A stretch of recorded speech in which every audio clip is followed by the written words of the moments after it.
Hoje vamos falar dos direitos dos idosos no Brasil.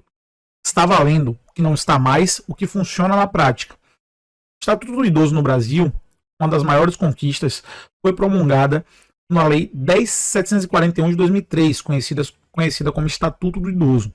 Essa lei regula os principais direitos dos idosos, os deveres da sociedade e da família, bem como do poder público. Afinal, quem é idoso? Para essa lei, em vigor no Brasil, é considerado idoso as pessoas a partir dos 60 anos de idade. No entanto, vocês verão ao longo do vídeo que o conceito de idoso ele pode variar de legislação para legislação, de direito para direito. E é bom você estar atento até o final do vídeo para vocês verem essas diferenças. E eu vou citar quando tiver diferença em relação à idade. O primeiro direito que o idoso pode ter é a isenção do IPTU. Os desdobramentos do Estatuto do Idoso, Lei Federal 10.741 de 2003, vem garantindo algumas isenções tributárias, tais como do Imposto Territorial Urbano, IPTU. A isenção varia dependendo do município.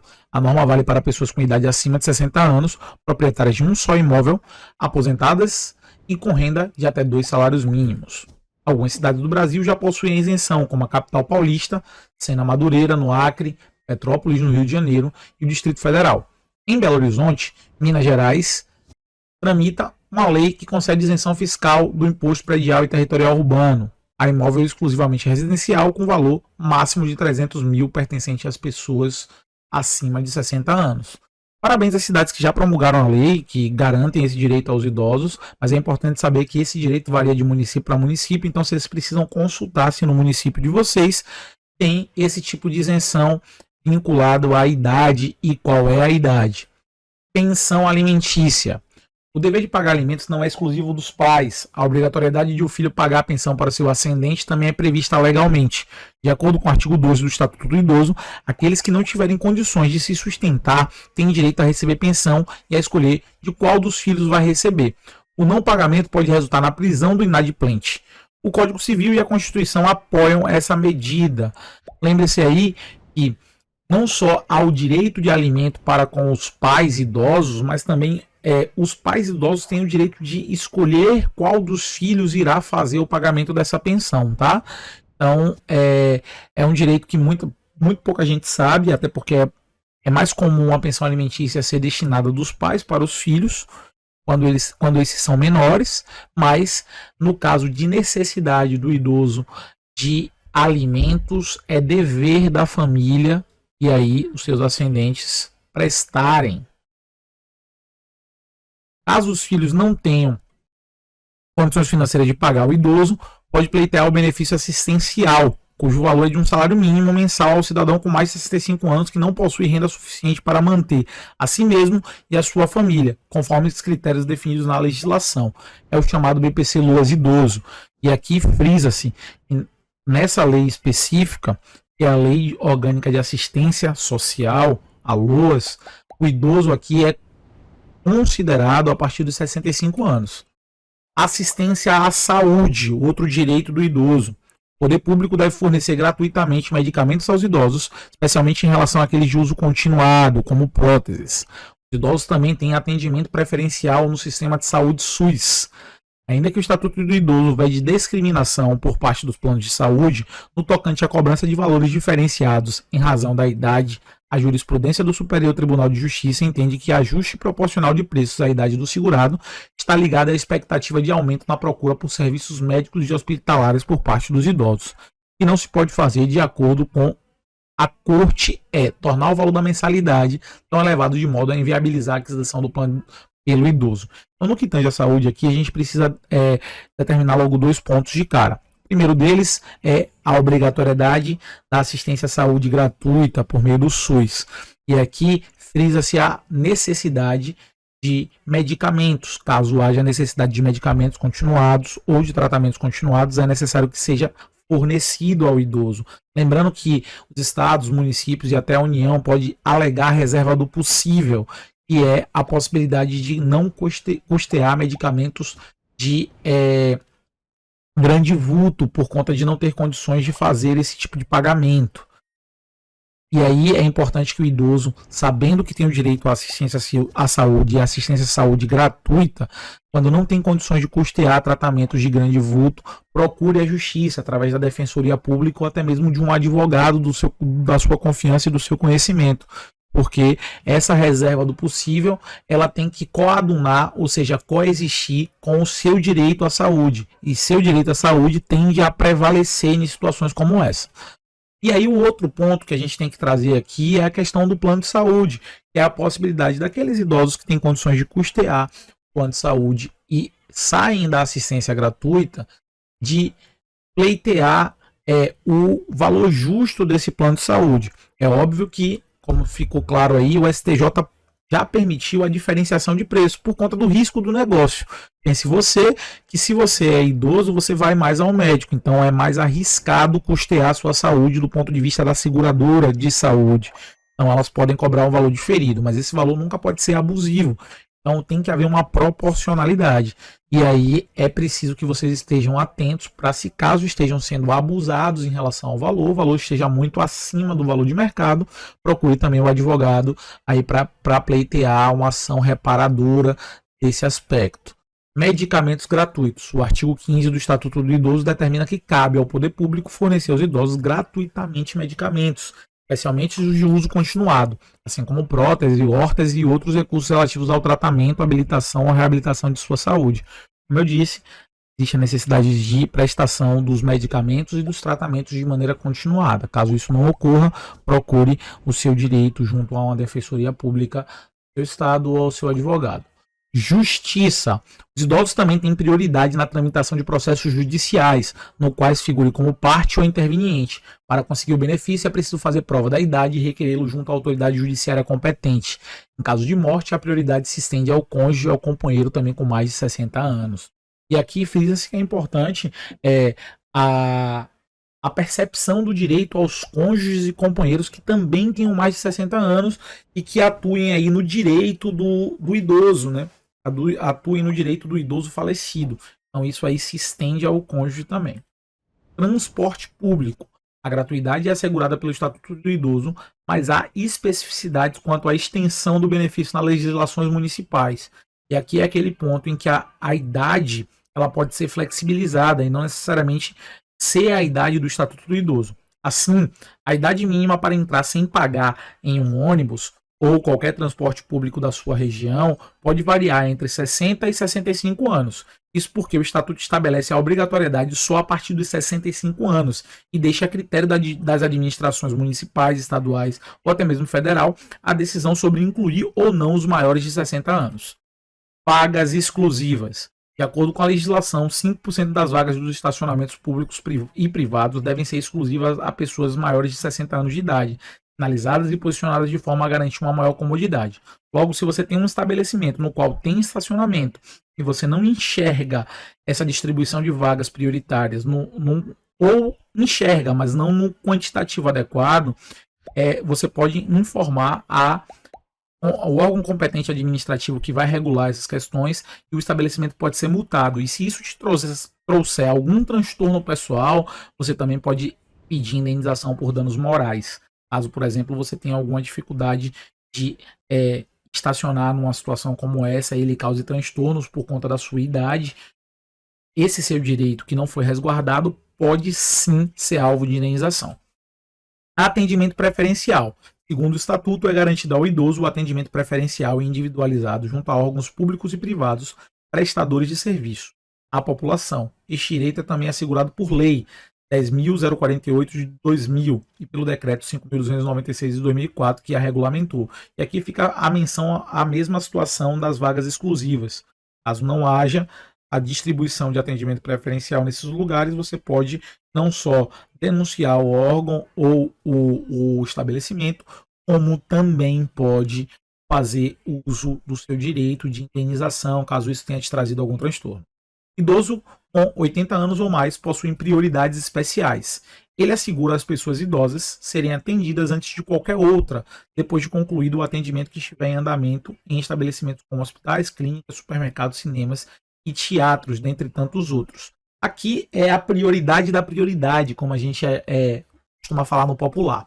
né? Os idosos acima de 80 anos ou mais, eles são a prioridade da prioridade, e como os caixas preferenciais envolvem outras prioridades, como gestante, lactante e deficientes, nos casos de idosos acima de 80 anos, ele vai passar à frente de todas essas outras prioridades, tanto nos hospitais, quanto nas clínicas, quanto nos supermercados.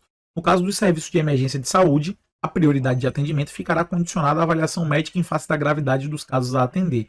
O artigo 16 do Estatuto assegura o direito a acompanhante, a quem deverá ser garantida condições adequadas para sua permanência no local em tempo integral.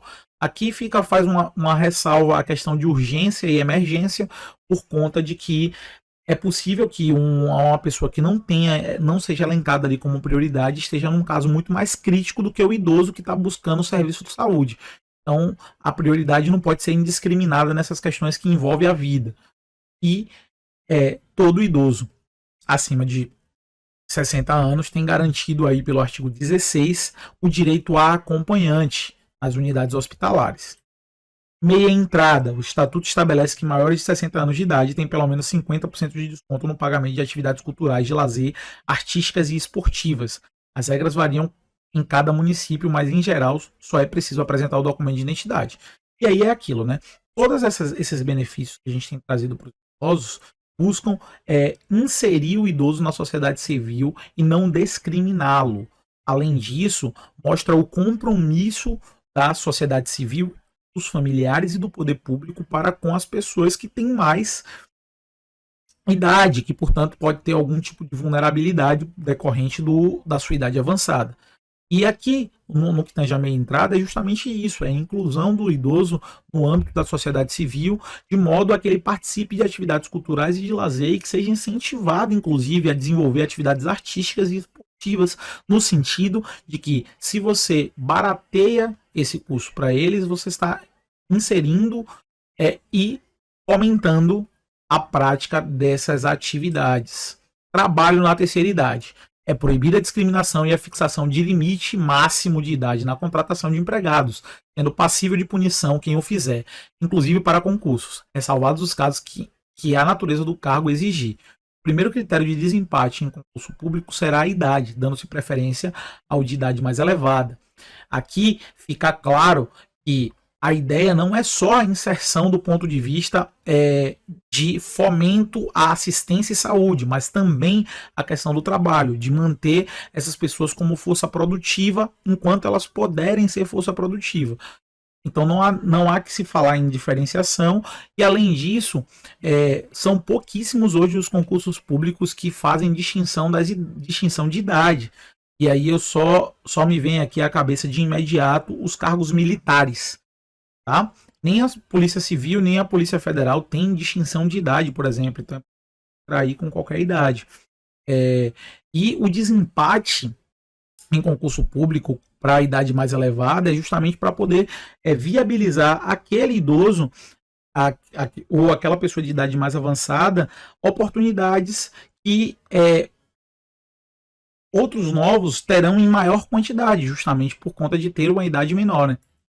O Estatuto determina que o poder público criará e estimulará programas de profissionalização especializada para idosos, preparação dos trabalhadores para a aposentadoria e o estímulo às empresas para a admissão de idosos ao trabalho. Abandonar o idoso em hospitais, casas de saúde, entidades de longa permanência ou congêneres, ou não prover suas necessidades básicas conforme o artigo 98 do Estatuto do Idoso, gera pena de detenção de 6 meses a 3 anos e multa. Pena de detenção de 2 meses a 1 ano e multa para quem expuser a perigo a integridade e a saúde física ou psíquica do idoso, submetendo a condições desumanas ou degradantes. Aqui é a questão do abandono e das penalidades específicas no caso de abandono ao idoso. Pode ser inclusive considerado como abandono de incapaz, a depender da situação do idoso. Fica sujeito à mesma pena quem privar o idoso de alimentos e cuidados indispensáveis ou quando sujeitá-lo a trabalho excessivo ou inadequado. A pena pode ser aumentada de 1 a 4 anos se houver lesão corporal de natureza grave e reclusão de 4 a 12 anos se o fato resultou em morte. Para fins penais, em que consiste o abandono da pessoa idosa? os filhos, os netos, o cônjuge ou qualquer parente que deixar uma pessoa idosa em hospitais, casas de saúde, entidades de longa permanência ou simplesmente deixar de prover as suas necessidades básicas estarão cometendo um crime de abandono. O que são maus tratos? Ao contrário do que normalmente se pensa, maus tratos não são somente agressões físicas. A negligência no cuidado para com o idoso também constitui um exemplo de maus tratos, como a falta da troca regular de fralda, que permite a formação de assaduras, a alimentação inadequada o suficiente e a falta de medicação ou assistência médica. Então, os maus tratos vai para além das agressões físicas, instituída aí as agressões cunho psíquico e também aquelas agressões provenientes de negligência. São agressões aí indiretas, que geram prejuízo ao idoso, física ou mentalmente, pela omissão daquele que deveria cuidar. Também é exemplo de maus tratos a falta de paciência do cuidador, que agride verbalmente o idoso. Nestes casos, o cuidador, que pode ser qualquer pessoa, estará cometendo crime e a pena pode chegar até 12 anos de reclusão se do fato resultar a morte do idoso. Podem os familiares receber em nome do idoso benefícios previdenciários, proventos, pensões ou rendimentos? Sim, desde que este não se aproprie ou desvie os bens para aplicação diversa da finalidade, que é a única e exclusivamente prover as necessidades da pessoa idosa. Caso contrário, poderá caracterizar crime. E aí é aquilo, o benefício é do idoso, então é para que o idoso tenha condições de ter uma vida digna e uma condição social adequada. Então, o benefício e o dinheiro advindo desses benefícios devem ser utilizados em favor, em sua integralidade, do bem-estar do idoso. Quais são os deveres do cuidador? Prestar assistência ao idoso, principalmente no que diz respeito à alimentação, saúde e higiene. Estar atento às medicações que devem ser tomadas pelo idoso para não deixar de dar o remédio correto na hora certa. Verificar as necessidades básicas do idoso e sempre acompanhá-lo durante as consultas. Ser paciente com o idoso. Quem pode ser cuidador? Não existe regulamentação legal para a figura do cuidador. Sendo assim, qualquer pessoa pode cuidar do idoso, prestando-lhe assistência. O cuidador pode ser uma pessoa estranha à família ou da própria família do idoso, filho, neto, sobrinho, irmão. E lembrando aqui que não ser da família, mas estar nessa posição de cuidador, não isenta aquela pessoa que não é da família de incorrer em maus tratos ou de incorrer em negligência para com o idoso. Então, se você assumiu esse papel, mesmo não sendo da família, você tem que saber quais são as responsabilidades dele. Pois bem, a sociedade precisa ter consciência de que existem mitos acerca do envelhecimento. Pessoas que chegaram aos 60 anos ainda são capazes de trabalhar, estudar, produzir e realizar centenas de atividades que promovam melhorias do bem-estar e na qualidade de vida. O Estatuto foi elaborado justamente com o objetivo de garantir todos os direitos dos idosos, que todos os direitos dos idosos sejam efetivamente cumpridos e respeitados. E aqui faz-se a ressalva. A ideia é que os idosos eles sejam integrados à sociedade, eles tenham condições de fazer parte da sociedade civil. Vide que nessa idade, em que pese tenham-se sim algumas limitações, essas limitações não são incapacitantes. E você tem que pensar que essas limitações elas estão de um lado da moeda, mas no outro lado da moeda tem a experiência e a vivência, a prática de ter vivido mais tempo, de ter visto mais coisas, de ter observado as mudanças do universo, do planeta, as mudanças sociais. Isso traz uma sapiência que dificilmente sem essa idade você teria. Então é importante dar o valor que o idoso tem e respeitá-lo. E para isso o Estatuto do Idoso vem trazendo e regulamentando esses direitos e salvaguardando a possibilidade de o idoso fazer parte da sociedade civil e ajudá-la a crescer como um todo. Gostou deste vídeo? Agora que você já sabe quais são as garantias proporcionadas pelo Estado para as pessoas que têm mais de 60 anos, compartilhe este conteúdo com todos os seus amigos e parentes para que possam conhecer os seus direitos. Gostou do conteúdo? Deixa aquele like. Também não se esqueça de se inscrever no canal. Muito obrigado pela audiência, um forte abraço e até o próximo vídeo. Você esteve no Radar do Benefício, meu nome é Luan e desde já agradeço pela sua audiência.